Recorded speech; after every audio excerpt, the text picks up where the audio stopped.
নমস্কার বন্ধুরা, welcome to election mania channel. আজ আমরা আলোচনা করব ২৭০ নম্বর কাটোয়া বিধানসভা কেন্দ্র নিয়ে। ২০১৪ সালের লোকসভা নির্বাচনে এই কেন্দ্র থেকে তৃণমূলের প্রাপ্ত ভোট ২৭.৩২%, বিজেপির অপ্রাপ্ত ভোট ১৫.৮২%, বামফ্রন্টের প্রাপ্ত ভোট ৩১.৫৭% এবং কংগ্রেসের প্রাপ্ত ভোট ২১.০৮%। এই কেন্দ্র থেকে বামফ্রন্টের ঈশ্বরচন্দ্র দাস তৃণমূলের সুনীল কুমার মণ্ডলের থেকে ৮,২২০ ভোটে এগিয়েছিলেন। ২০১৬ সালের বিধানসভা নির্বাচনে এই কেন্দ্র থেকে তৃণমূলের প্রাপ্ত ভোট ৪৪.৮১%, বিজেপির প্রাপ্ত ভোট ৭.৩২%, বামফ্রন্ট ও কংগ্রেসের মিলিত প্রাপ্ত ভোট ৪৪.৩৬%। এই কেন্দ্র থেকে তৃণমূলের রবীন্দ্রনাথ চ্যাটার্জি কংগ্রেসের শ্যামা মজুমদারকে ৯১১ ভোটে পরাজিত করেন।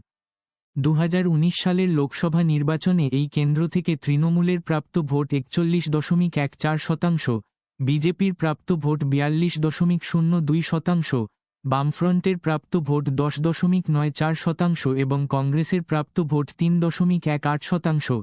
এই কেন্দ্র থেকে বিজেপির পরেশ চন্দ্র দাসের তৃণমূলের সুনীল কুমার মণ্ডলের থেকে ১,৮৫৯ ভোটে এগিয়েছিলেন। ২০২১ সালের বিধানসভা নির্বাচনে এই কেন্দ্র থেকে তৃণমূলের প্রাপ্ত ভোট ৪৮.০৭%, বিজেপির প্রাপ্ত ভোট ৪৩.৯৯% এবং বামফ্রন্ট ও কংগ্রেসের মিলিত প্রাপ্ত ভোট ৫.৭৮%। এই কেন্দ্র থেকে তৃণমূলের রবীন্দ্রনাথ চ্যাটার্জি বিজেপির শ্যামা মজুমদারকে ৯,১৫৫ ভোটে পরাজিত করেন।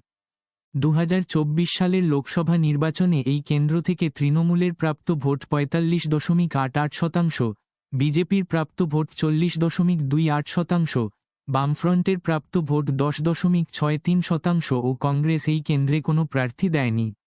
এই কেন্দ্র থেকে তৃণমূলের শর্মিলা সরকার বিজেপির অসীম কুমার সরকারের থেকে ১২,৪১৫ ভোটে এগিয়েছিলেন। ২৭০ নম্বর কাটোয়া বিধানসভা কেন্দ্র।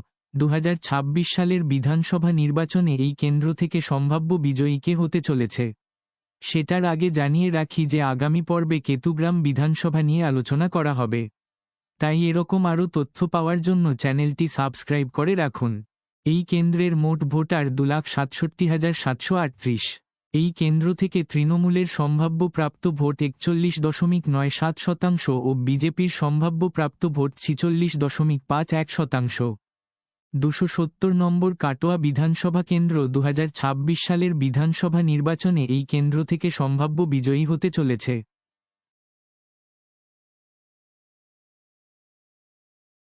এখন পর্যন্ত আলোচিত ৯৫টি কেন্দ্রের ফলাফল।